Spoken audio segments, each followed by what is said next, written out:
Cowboys roster moves are incoming, as according to head coach Brian Schottenheimer, as we have some major Cowboys injury updates along with the statuses of some players for this upcoming game that could lead to a multitude of roster moves incoming here very soon.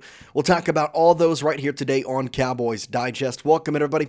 I'm Jace Andrews. I appreciate you tuning in to today's show. Hope you're having a wonderful first couple days here of 2026. And before we get into today's show, make sure you hit that subscribe button. We're closing in on 12,000 subscribers, less than 160 away. I would love to hit that very, very soon. It means the world to me every time you hit that subscribe button. But if you're subscribed, if you're not, I still love you and I appreciate you for watching today's video. The Dallas Cowboys are having their final practice today of the 2025 NFL season, and it's a beautiful day here in Dallas, Texas. But Brian Schottenheimer had some non-beautiful updates for us on the podium today as he got to talk about a couple injury updates.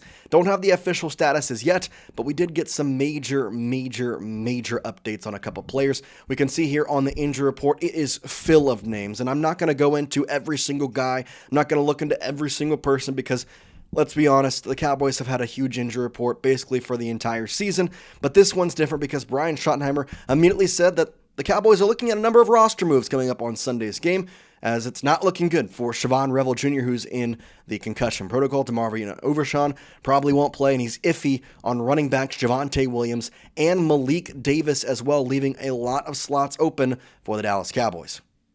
Before we get into the rest of today's show, this video is brought to you by Kalshi.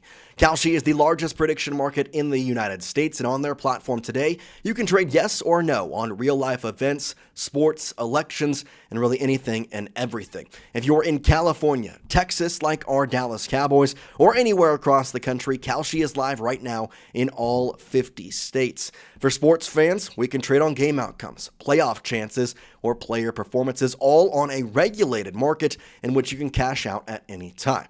Now, we're not looking toward the NFL playoffs for our Dallas Cowboys, but we are looking toward the NFL draft, and we can see here on Kalshi, Fernando Mendoza's odds are skyrocketing to be the number one pick in the draft. Dante Moore, though, right behind him. You can also pick a crazier option, get better odds with Arvell Reese if he goes number one. All today on Kalshi. Trading yes or no has never been easier. It's the smarter way to use your sports or news knowledge, and you can close positions whenever you want. Think you know ball? Download Kalshi with the link in the description and use code DIGESTNFL to get $20 when you trade 100. Again, it'll be the pinned comment. Go down there and use DIGESTNFL to get $20 when you trade 100.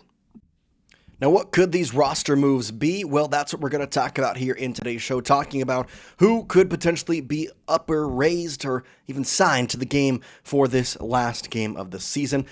Let's look at the depth chart for a couple of the key positions first. We talk about both Siobhan Revel and, of course, the linebacker DeMarvion Overshawn.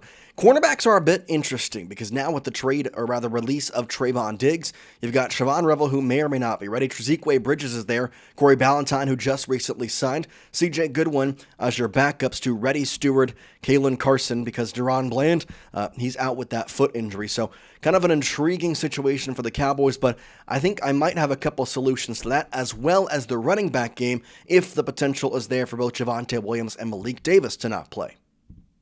Now, I've talked about Jane Blue, and I would love for him to come back. I would absolutely think that this is a good time to release him. 4 games, 22 rush attempts, he's got 70 yards. We haven't really given him a full go of it at just 21 years old. If you want to see what you have in him, a 5th-round pick at the University of Texas, Austin, then you have to go out and let him play. Now, that being said, there is another rookie running back that has not seen the field at all this season because, well, he was placed on IR to start the year and has been gone ever since. But there are 3 players right now on the quote-unquote reserve/designated to return area, meaning their 21-day practice windows have opened up, but they have not yet been activated to the roster. Now, of course, this would cause a series of roster moves because you would have to cut people off your active roster, either way you slice it. You can elevate people from the practice squad, so we'll talk about them in a second. But if they want, they can sign Josh Butler at cornerback. Butler kind of had an interesting year last year. He's had kind of a surgence late in the year. Looked like he was going to be a guy in a cornerback room that the Cowboys could trust, at least as a depth option for years to come. And then he tears his ACL in 2024, and, well, that kind of spelled the end of his season. He's been saying he's been healthy since the Thanksgiving game against the Kansas City Chiefs, and The Cowboys have not agreed with that. They activated his 21-day practice window about 3 weeks ago because, well, why not give him 21 days to practice? And if he doesn't get activated for this game, doesn't matter. There's not one after this that he's going to have to go on injured reserve for, so may as well let him go out there and practice. But I think it actually might be a good time to let him go just because you're probably expecting this team to draft quarterback in the upcoming 2026 NFL draft, especially with the release of Diggs. We question with Deron Bland, how healthy is that foot going to be? He's finally having surgery on it, but does that mean it's going to stay healthy? I think in a lot of ways, you got to look at depth here, and Butler could be a guy you trust for a while, but you got to give him some action here. So that's one. Obviously, looking at him, you want him out in the field, but you never know what could be the choices of Brian Schottenheimer and Jerry Jones who make the final say of things. The linebacker room is a little bit easier, but a little bit frustrating, let's just say that. Kenneth Murray Jr., Logan Wilson are both there that you could play. You also have Martise Liafu, and then Shamar James, a fifth-round rookie.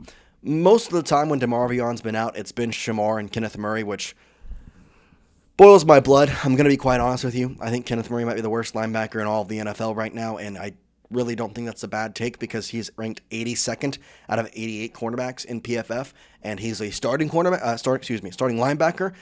Not exactly what you want.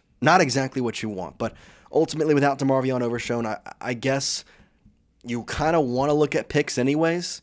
So, like, if Kenneth Murray stinks, and I mean, you're going to cut him, I think, is the most likely option here in this offseason. Of course, once this offseason is officially underway, we'll have a lot of content discussing who's going to go, who's going to stay, cuts, all the different things, and how quickly Jerry Jones can fire Matt Eberflus. I expect it to be on Monday, because if it's not, be a little frustrated, but lots of stuff to come. But besides the point, Overshown not being there, I really just expect us to see the same guys out that we've seen, and that's going to be, of course, Shamar James and Kenneth Murray, which Shamar, he's a fifth-round rookie. I'm not going to give him, slack. He's a guy that is still kind of learning the game, and he's not expected to be a starter at this point. But golly, Kenneth Murray, get it together, or he's for sure getting cut.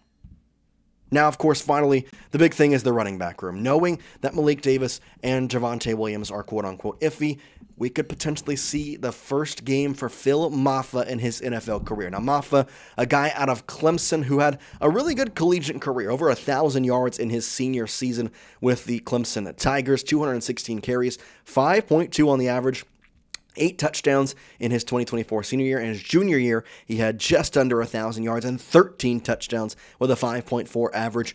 Really did like what we saw from him in preseason as well, and I think it'd be a fantastic thing to get him on the field just for one game in the season. Plus, hey, it's week 18. The Cowboys are playing for nothing. I think it'd be a little cool, a little fun to actually have something to root for, and that, of course, being an NFL debut would be something to root for, of course.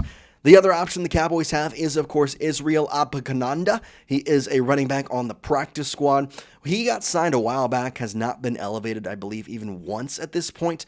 Abanikanda played with the Packers in previous years, but really has never had a subsequent, big time. He played with the Jets for about 6 games back in his rookie season, I believe back in 2023. Don't quote me on that, but back in that area. And so, in my mind, Abanikanda is not going to be here next year in most scenarios. Why would you play him over Phil Maffa if you can play Phil Maffa? Now, maybe the injury is enough where you don't want him to play his first game with Week 18. Sure, that's fine, but at the end of the day, I would love for having Phil Maffa. Now, as I've said in previous shows, if it's not Phil Maffa, I want it to be Jaden Blue. And that's because while the time he has been out there, he has certainly not looked the part of an NFL running back. I want to give him a chance. I want to give him a real, actual chance on the NFL field, not just, hey, you're going to get 4 carries this game. Let's see what you can do with this. It's just not fair to him, and you're trying to figure out what you're going to do for the future, especially with Javonte being a free agent. The expectation, I think, is to re-sign him, but at the same time, with depth options in the running back room, you want to have that available because Javonte and his injury history, you never know what can happen, and I would hate to be in a position next year where you lose Javonte and you have Jaden Blue and Phil Maffa, who both have had, combined 20 snaps in the NFL. It's just not what you want at all, but who knows? We'll see what happens. Brian Schottenheimer will ultimately have the final say. Of course, these roster moves will probably occur tomorrow, if I had to guess. I think they might designate some people to be out tonight, which could then make us very aware of what's going to happen tomorrow in terms of roster restructuring for the final game. But either way, we'll keep you up to date with what happens and what to look for in the final game versus the New York Giants.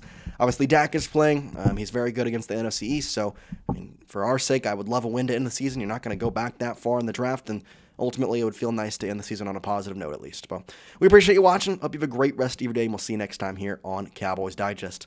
Peace out, everybody.